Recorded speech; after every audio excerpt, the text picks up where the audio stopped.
Podcast Globalismo, la verdadera amenaza, de Ricardo Martín Almada, 2017-2019.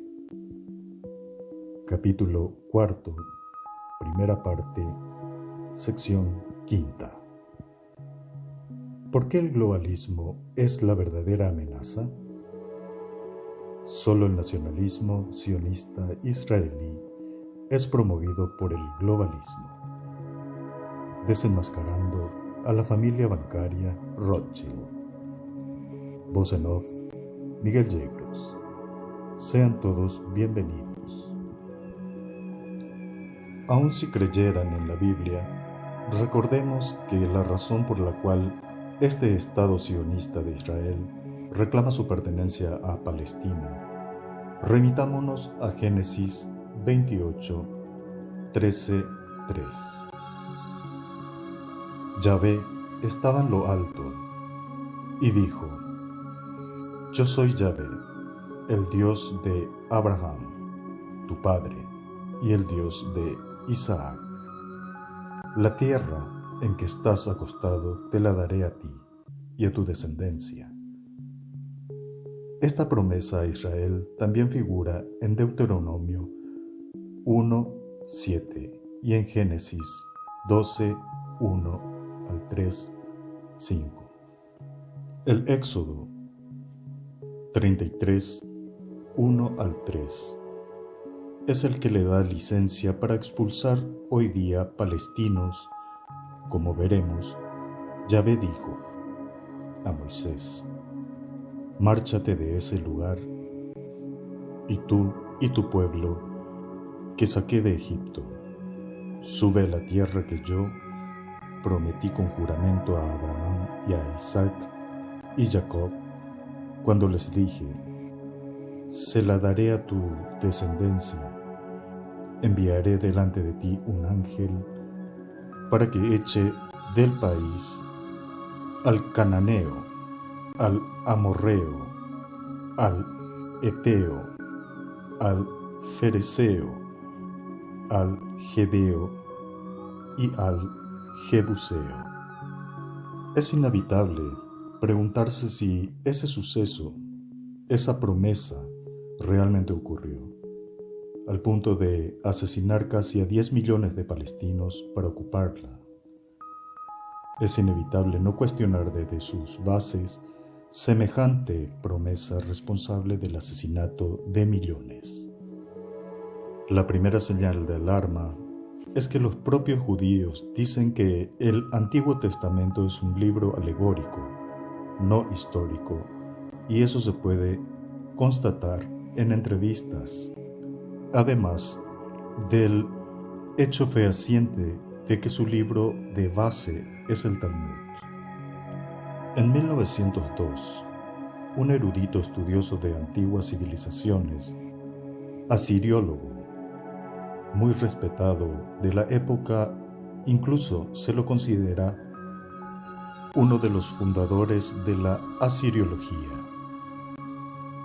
Friedrich Delitzsch, impartió una conferencia en la Sociedad Oriental Alemana. Al comienzo parecía una conferencia cualquiera, pero terminó escandalizando a los eruditos de la época. Titulada originalmente Bibel und Babel, la Biblia y Babel.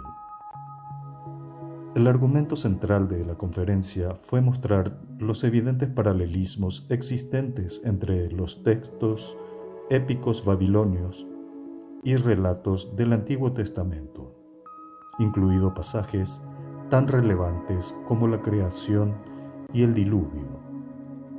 Babilonia se encuentra a 1000 kilómetros de Palestina, y el viaje en tiempos antiguos tardaba 5 meses.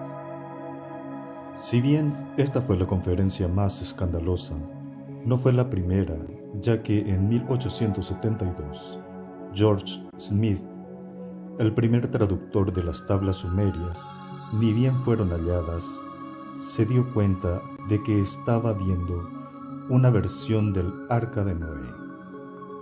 Pero el libro no era Génesis, era Gilgamesh, un poema épico que había sido inscrito por primera vez en arcilla húmeda alrededor de 1800 a.C., unos 1000 años antes de la composición de la Biblia judía. En la época de Dietrich, hubo una fuerte competencia entre Inglaterra y Francia por rescatar las tablillas sumerias de la antigua Mesopotamia. Esa fiebre coincide con el ascenso de Rothschild al poder de la banca. Es inevitable pensar que pudo haberse tratado de un intento de apropiarse de evidencia arqueológica comprometedora para sus planes, ya que en esa época el sionismo estaba naciendo. Delitzsch era alemán y Alemania no era un país bajo el dominio de la banca Rothschild. Así que era un estudioso que tuvo más libertad de sacar conclusiones independientes. Eso no duró mucho, ya que aún entre los alemanes que lo escucharon fue tildado de antisemita por poner en duda la historicidad del Antiguo Testamento.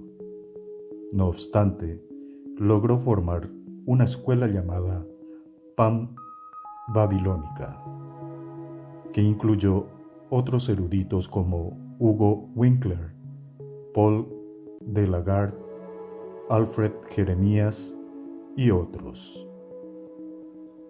El conocimiento es riqueza. Muchas gracias por asistir.